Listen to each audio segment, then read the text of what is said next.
In 1977, a Freedom of Information Act request unlocked a filing cabinet that the Central Intelligence Agency had kept sealed for 23 years. Inside were 20,000 pages of financial records, project summaries, and correspondence that told a story the American public was never supposed to hear. Documents detailing how the CIA had spent $25 million conducting mind control experiments on unwitting American citizens. How they had dosed thousands with LSD without consent. How they had operated brothels to study the effects of drugs on unsuspecting customers. How they had turned universities and hospitals into laboratories for psychological torture. And how, when congressional investigations began closing in, the CIA director ordered the destruction of all evidence. Almost all evidence. A filing error saved these documents. And that is not speculation. That is what the declassified files say. This is the story of MKUltra, the CIA's mind control program. To understand how the United States government came to conduct mind control experiments on its own citizens, you have to understand the America of 1953. This was the height of McCarthyism. Senator Joseph McCarthy was hunting communists in every corner of American society. The House Un-American Activities Committee was destroying careers based on rumors and associations. The country lived in genuine fear that Soviet agents had infiltrated every level of government, media, and education. President Eisenhower had been in office for just 3 months. The Korean War was entering its final phase, and something deeply disturbing was happening to American prisoners of war. Reports were filtering back that captured American soldiers were being subjected to sophisticated psychological techniques. Brainwashing, they called it. These weren't just physical beatings or torture. This was something new. American POWs were returning home praising communism, confessing to war crimes they had never committed, and speaking like programmed automatons. The CIA was convinced that the Chinese and Soviets had developed advanced mind control techniques that could turn loyal Americans into enemy agents. Director Allen Dulles believed the United States was losing a secret psychological war.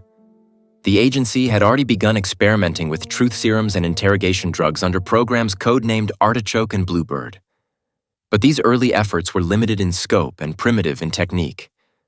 What Dulles wanted was something far more ambitious. A comprehensive program to develop the most advanced mind control capabilities in human history. He wanted to create the perfect interrogation drug. He wanted to develop techniques to make enemy agents reveal their secrets. He wanted to understand how to program human minds like machines. And he wanted it done in absolute secrecy.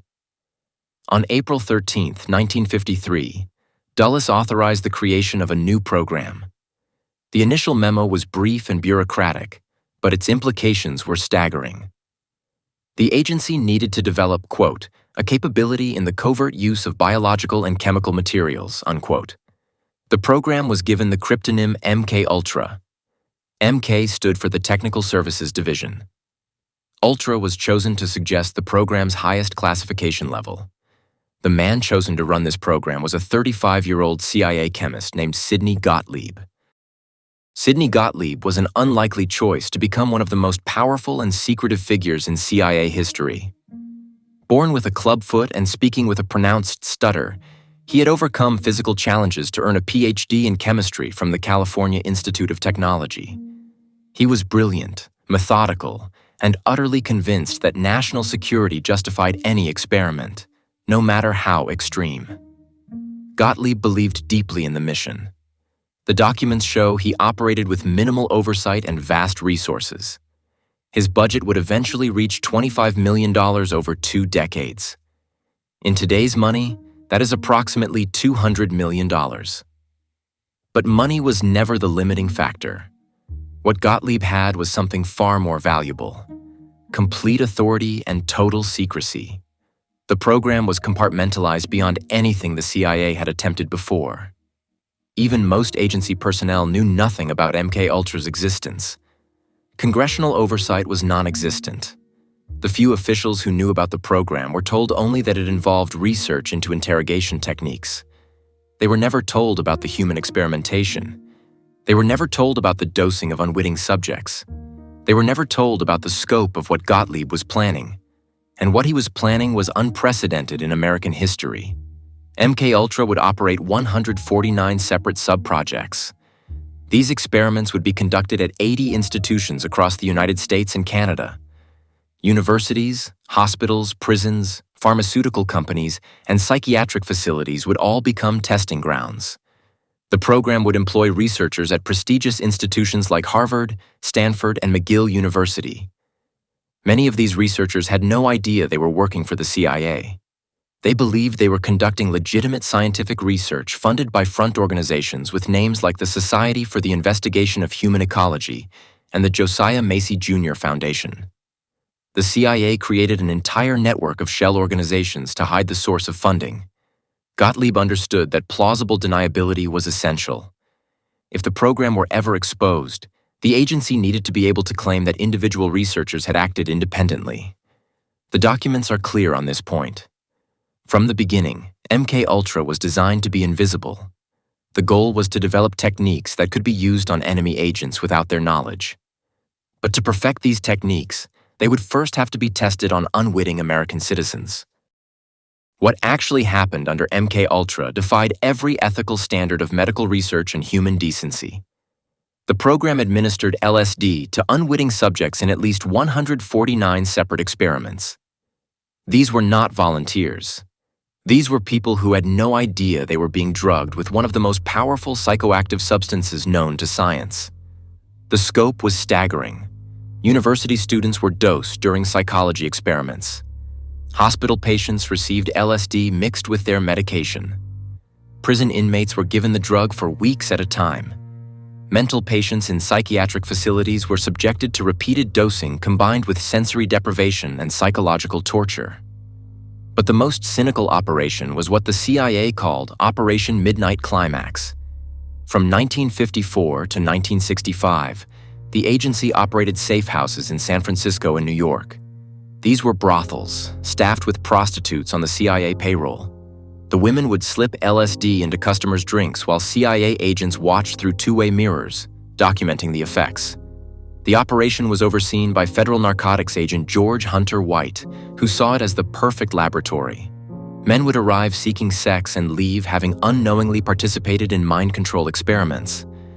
They could never report what happened because they would have to admit to soliciting prostitutes. The agency had created the perfect trap for human experimentation.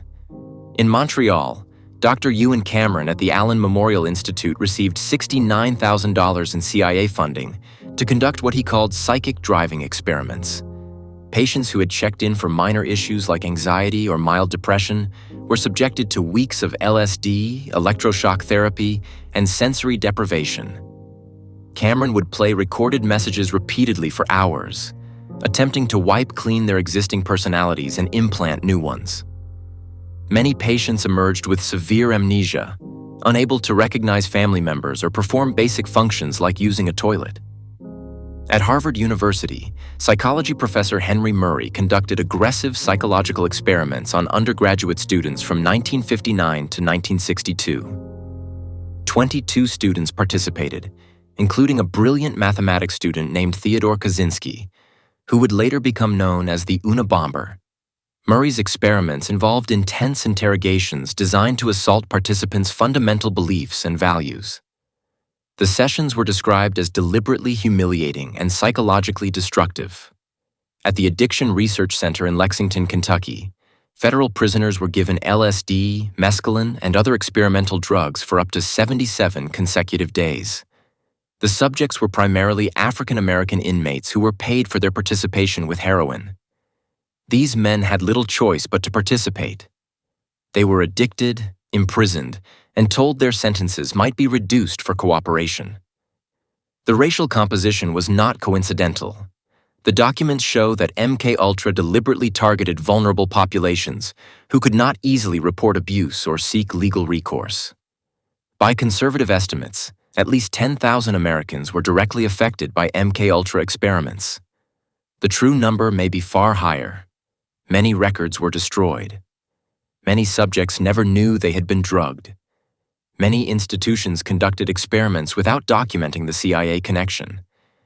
and the psychological damage was profound and permanent. Families were destroyed, lives were ruined, people lost their ability to function in society. Some never recovered their memories or their sanity. On November 28, 1953, CIA scientist Frank Olson fell from the 13th floor of the Statler Hotel in New York City. He died on impact. For 22 years, the CIA told his family that Olson had suffered a mental breakdown and committed suicide. They never mentioned that 9 days earlier, at a CIA retreat, Sidney Gottlieb had secretly dosed Olson's after-dinner drink with LSD without his knowledge or consent. The truth only emerged during the Church Committee investigations in 1975. Olson had been working on biological weapons research when he began expressing doubts about the ethics of the program. After being drugged, he became increasingly paranoid and agitated. CIA personnel took him to New York, supposedly for psychiatric treatment. Instead, they checked him into a hotel room with a CIA agent assigned to watch him. In the early morning hours, Olson crashed through the closed window and fell to his death. The CIA classified it as suicide. Olson's family always suspected something more sinister. His son Eric spent decades fighting for the truth. When the real story finally emerged, it became clear that Frank Olson was MKUltra's first documented fatality. But he was not the last. The experiments destroyed countless lives in ways that are difficult to quantify. At the Allen Memorial Institute, Linda MacDonald was a young mother who checked in for postpartum depression. Dr. Cameron subjected her to months of psychic driving. When she was finally released, she had no memory of her husband, her children, or her own identity. She had to relearn how to walk, talk, and use the bathroom. Her family life was destroyed. She never fully recovered. Velma Orlikow was a Canadian woman whose depression led her to Cameron's clinic. After months of LSD treatments and electroshock therapy, she emerged with massive memory gaps and severe cognitive impairment. She spent the rest of her life trying to piece together her lost identity. Her husband, a member of the Canadian Parliament, fought for decades to expose what had been done to her. In the United States, Ken Kesey volunteered for LSD experiments at a Veterans Administration hospital while working as a night aide. The experience inspired him to write One Flew Over the Cuckoo's Nest, but it also introduced him to a drug that would shape the counterculture movement. Kesey did not know he was participating in a CIA program. He thought he was helping with legitimate medical research. When did you first learn about this?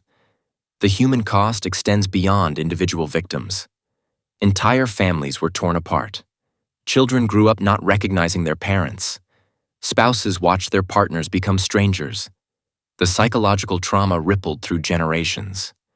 Many victims never knew why their lives had been destroyed.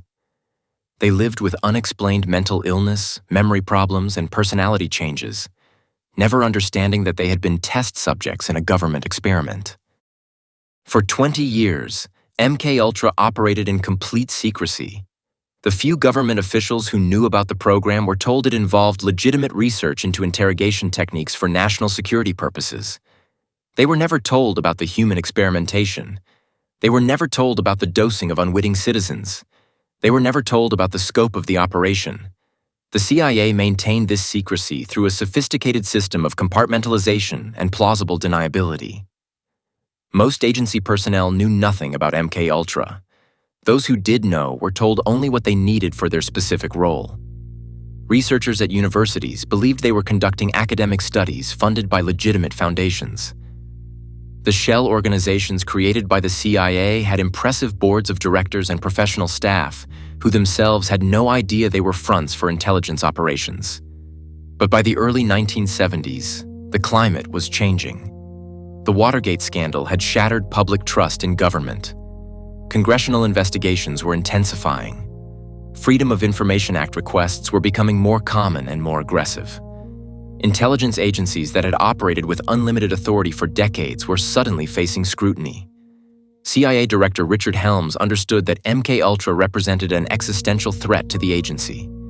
If the program were ever exposed, it would destroy the CIA's credibility and likely result in criminal prosecutions. The experiments violated every principle of medical ethics established after World War II. They violated the Nuremberg Code that America itself had helped create. They represented the kind of human experimentation that the United States had condemned when conducted by Nazi doctors. On January 31st, 1973, Helms made a fateful decision. He ordered the destruction of all MKUltra files. His memo was clear and direct. The records should be destroyed to protect the CIA from embarrassment and to prevent the files from being subpoenaed by Congress or requested through Freedom of Information Act lawsuits. This was not a routine disposal of outdated documents. This was the systematic destruction of evidence of criminal activity. Helms understood exactly what he was doing.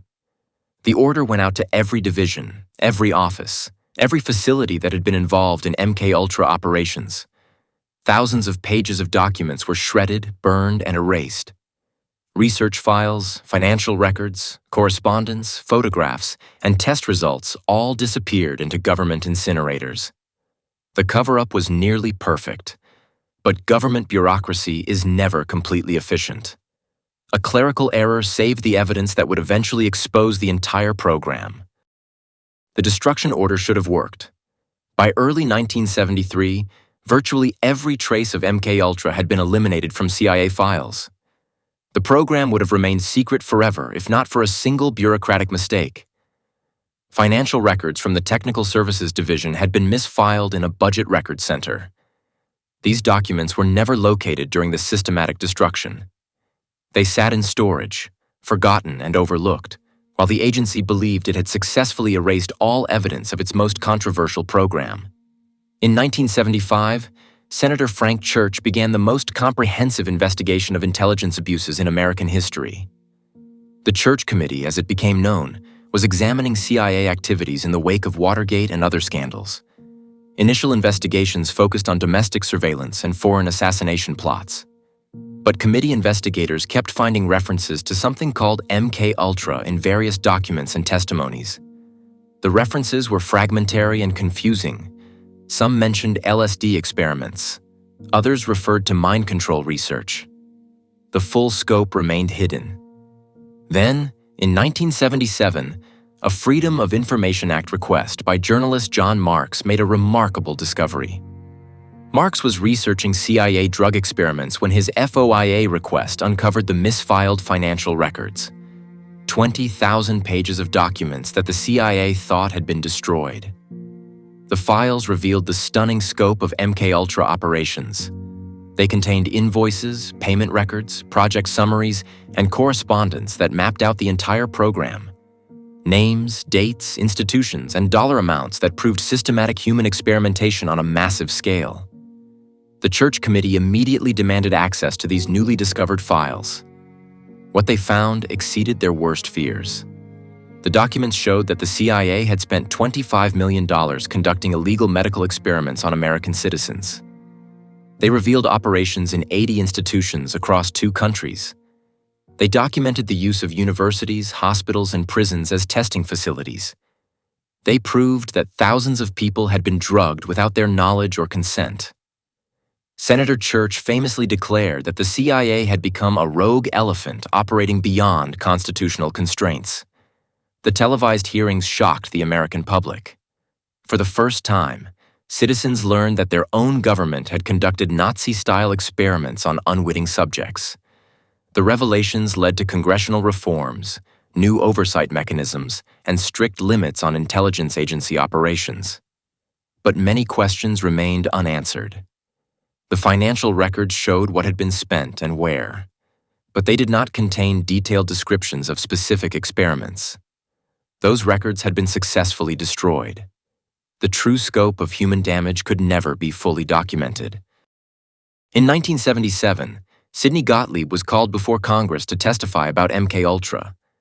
After decades of operating in complete secrecy, the man who had overseen systematic human experimentation was finally forced to answer for his actions. His testimony revealed the mindset that had made MKUltra possible. Quote, "It was felt to be mandatory and of the utmost urgency for our intelligence organization to establish what was possible in this field on a high-priority basis," unquote. Gottlieb showed no remorse for the victims. He expressed no regret for the destroyed lives. He spoke about human beings as if they were laboratory equipment, necessary sacrifices for national security. His matter-of-fact description of systematic torture shocked even seasoned senators. No CIA personnel were ever prosecuted for their role in MKUltra. The Justice Department concluded that the program had been authorized by senior officials acting under national security authority. The Nuremberg Code, which established the principle of informed consent for medical experiments, was deemed inapplicable to intelligence operations. This remains one of the most disturbing aspects of the MKUltra story. The same country that had prosecuted Nazi doctors for human experimentation granted immunity to its own officials for virtually identical crimes. In 1988, the United States government agreed to pay $750,000 in total compensation to victims of Dr. Cameron's experiments in Canada. That averaged less than $100,000 per victim for lifelong psychological damage. The settlement admitted no legal liability.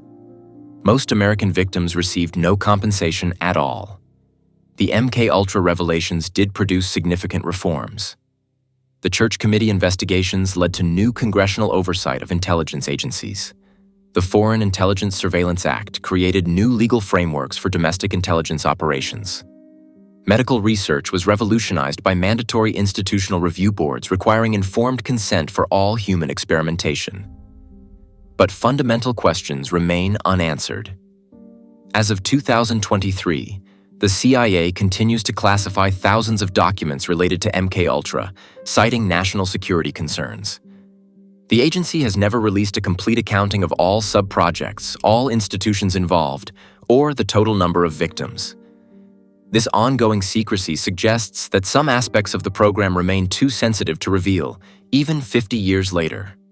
And this is the pattern I keep seeing in these declassified files. Whether it is a corporation hiding financial fraud or a government agency conducting illegal experiments, the same dynamic plays out. Those in power convince themselves that the rules do not apply to them. They create elaborate justifications for unconscionable actions.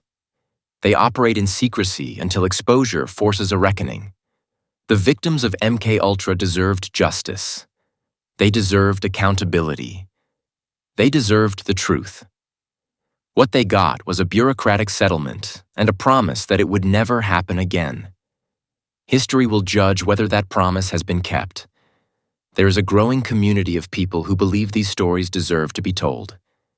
If you are one of them, subscribe and join us. And let me know in the comments. When did you first learn about MKUltra? This video presents information from publicly available documents and reports. Some details remain contested or unconfirmed, but the core facts are not in dispute. The documents are clear on this point. The American government conducted systematic human experimentation on its own citizens. And that is not speculation. That is what the declassified files say.